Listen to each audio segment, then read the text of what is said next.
वाल्मिक कराडची संपत्ती धनंजय मुंडेंचीच, मनोज जरांगेंचा दावा. मुंडेंची सगळी टोळी जेलमध्ये जाईपर्यंत मागे हटणार नसल्याचाही निर्धार.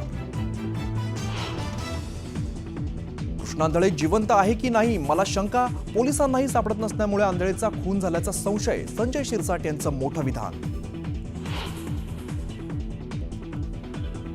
आमदार सुरेश दसांचा कार्यकर्ता सतीश भोसले विरोधात गुन्हा दाखल. कारमध्ये नोटांचं बंडल फेकतानाचा व्हिडिओ अंजली दमानी यांनी पोस्ट केल्यामुळे कारवाई. सतीश भोसलेवरती कारवाई व्हायलाच हवी. मारहाणीच्या घटनेचं समर्थन करणार नाही, आमदार सुरेश धस यांची प्रतिक्रिया. भैयाजी जोशी यांनी माफी मागावी. मुंबई तोडणं हा संघाचा डाव. भैयाजी जोशी यांच्या विधानावरून अनिल परब यांनी विधान परिषदेमध्ये आक्रमक.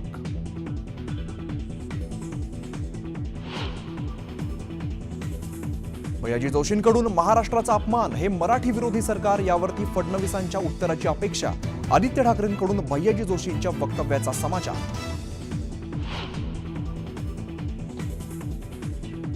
संजय राऊत रोहित पवारांविरोधात हक्कभंगाचा प्रस्ताव.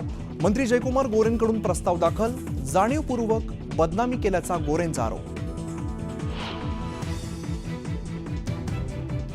विधानभवनाच्या पायऱ्यांवरती विरोधकांचं आंदोलन. योगेश कदमांनी केलेल्या वक्तव्याचा निषेध करत कदमांच्या राजीनाम्याची मागणी.